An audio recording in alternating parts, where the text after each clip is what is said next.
Y muchas gracias a todos. Me resulta muy gratificante que anunciándose un debate, conferencia, filosofía versus física, tengamos un auditorio prácticamente lleno.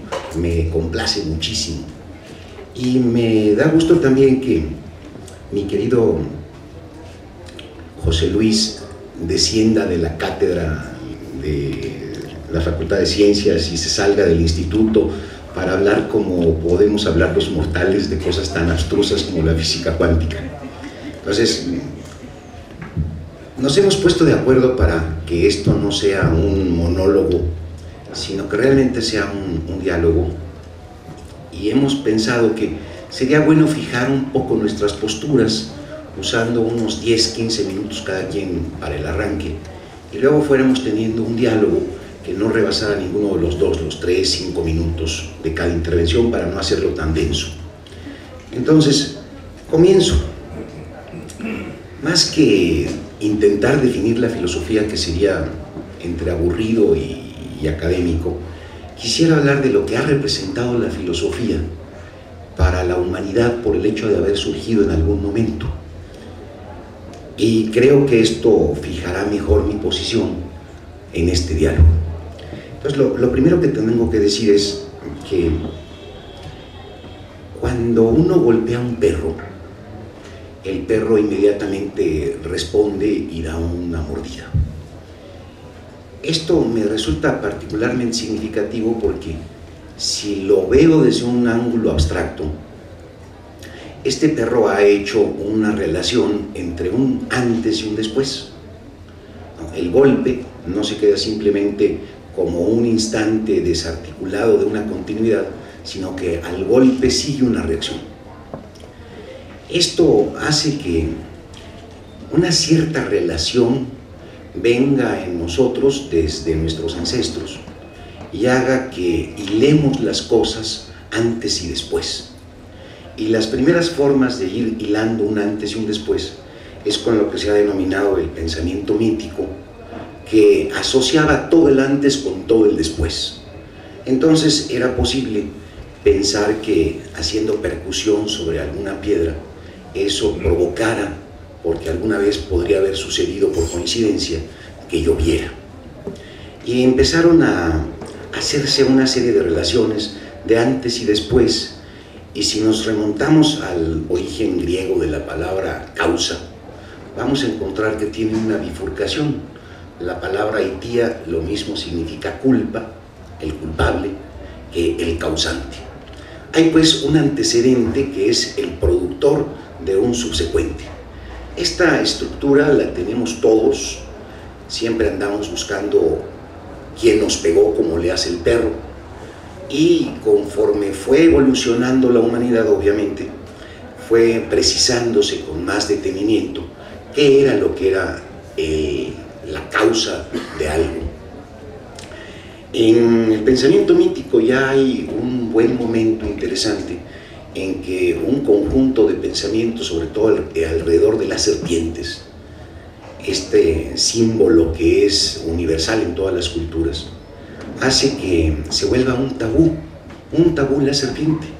Me imagino que un hombre de las cavernas salía de su cueva, para imaginármelo muy siglo XX, y siglo XXI, perdón, todavía no me actualizo, y pues tropezaba con el árbol, tropezaba con la piedra, tropezaba con una serpiente, tropezaba con el río, y al volver a su casa, a su cueva, sentía algún malestar.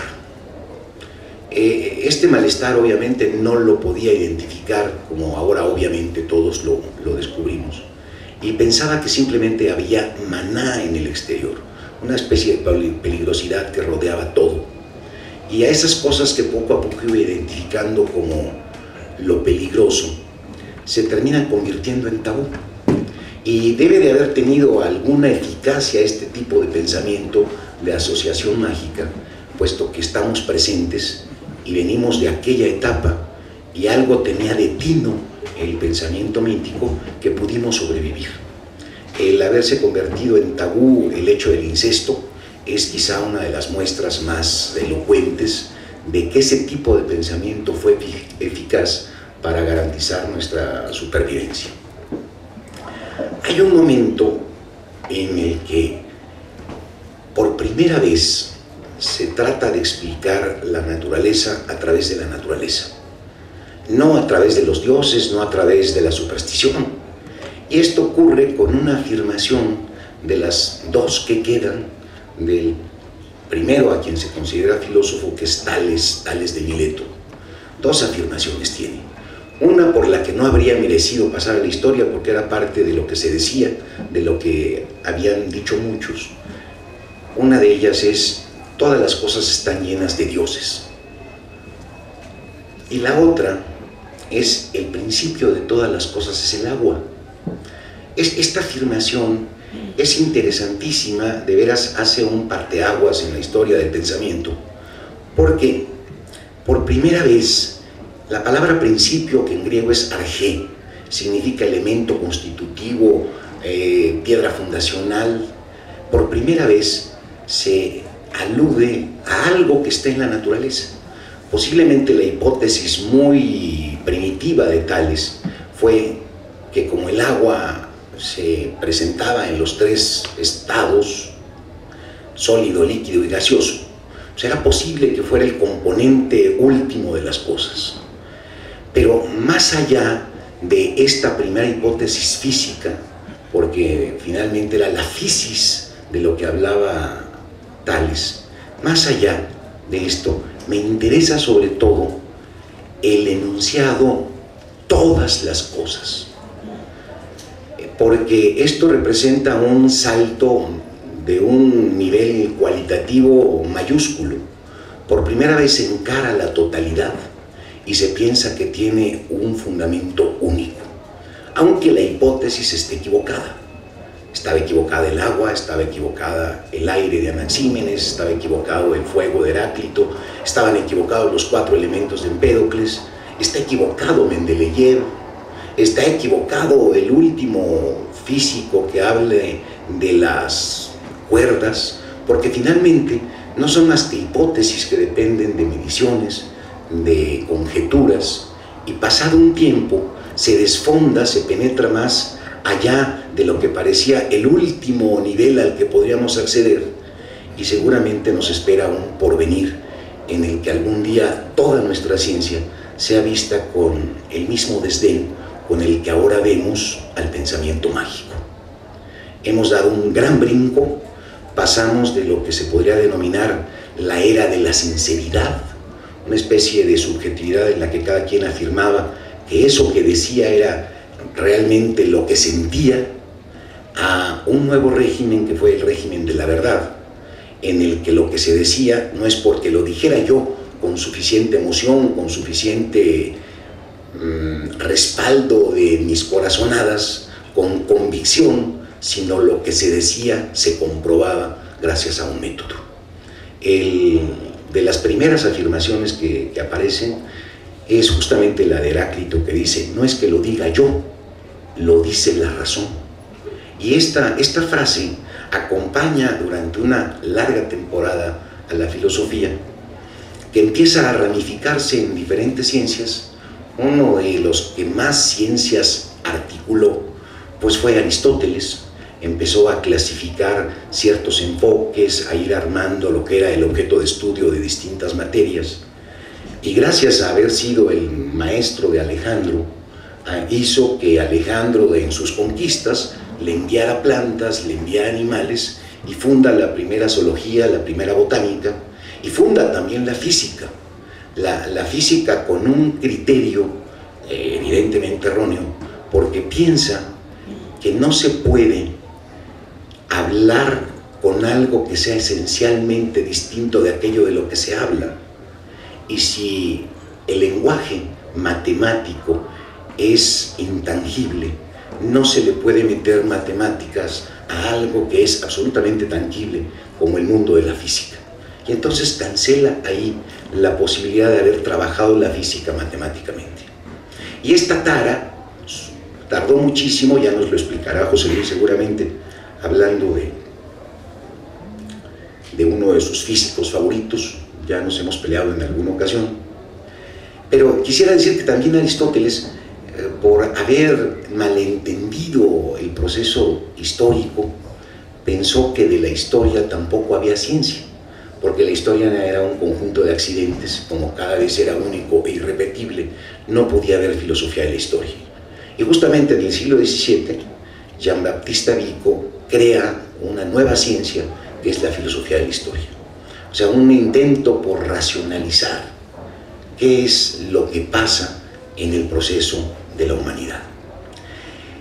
Todos estos tumbos de apuestas, de focalizaciones, de cambios metodológicos, han tenido, y con esto es con lo que quiero terminar, un enorme beneficio para la humanidad.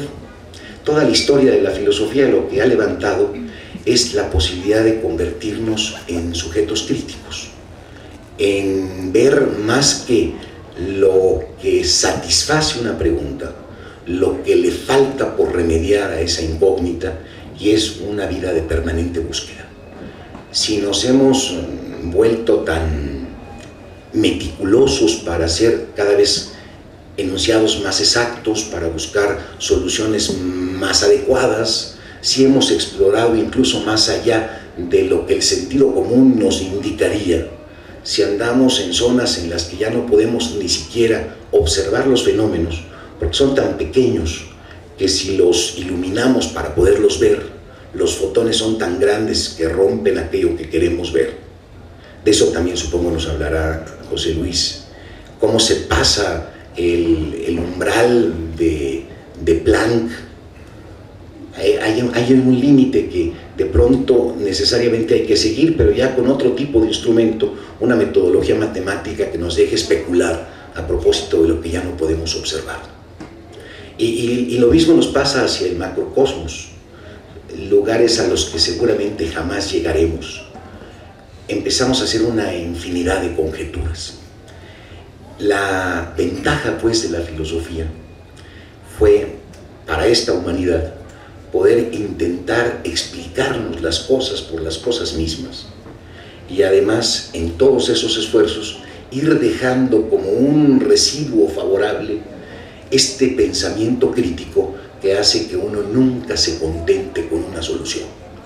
Es lo que en principio desborda toda ciencia, es lo que en principio desborda todo estadio político, es lo que hace que nos movamos y no hayamos encontrado un momento de equilibrio y de plenitud, como otros animales sociales lo encontraron, y desde que lo encontraron lo reproducen una y otra vez, como es el caso de las hormigas o de las abejas o de muchísimos insectos que tienen una vida social.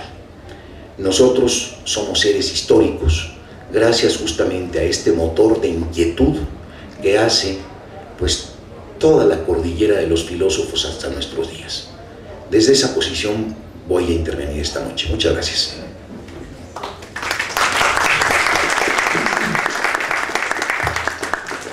Bueno, pues querido Oscar, gracias primero por la idea que surgió de ambos, y para mí es un placer estar aquí en este foro del tejedor, y bueno, voy a tratar de, como estoy en este foro del tejedor, hilar algunas ideas, ¿no? Y sí, es un tema, y si ustedes ven la iconografía del póster, en donde pues puede estar Einstein dándose un golpe a Sócrates, supongo que es, ¿no? Siempre los filósofos les ponen túnica, ¿no? Y a los físicos los ponen así como pues parados, ¿no? Hay así como los prejuicios, pero bueno, ni tú traes túnica, ni yo tengo los pelos parados, ni estoy tan canoso todavía. Y también hay esa visión de los filósofos, los físicos, somos gente muy rara. Y a lo mejor tenemos alguna peculiaridad, pero aquí estamos y también sufrimos y hacemos y nos apasionamos. Yo, la mayoría de los físicos que conozco, yo incluido, nos vivimos más haciendo trámites que física, como todo mundo, ¿no? Y en el tráfico, ¿no? Pero de repente en esta ciudad caótica podemos darnos el lujo de estar en un espacio como este y reflexionar sobre los grandes temas, las grandes preguntas, las grandes incógnitas, como es la física, como es la filosofía, y que tienen en común en que se diferencian Y voy a hacer un breve recuento, qué es la física, qué es la ciencia, pero en la física en particular.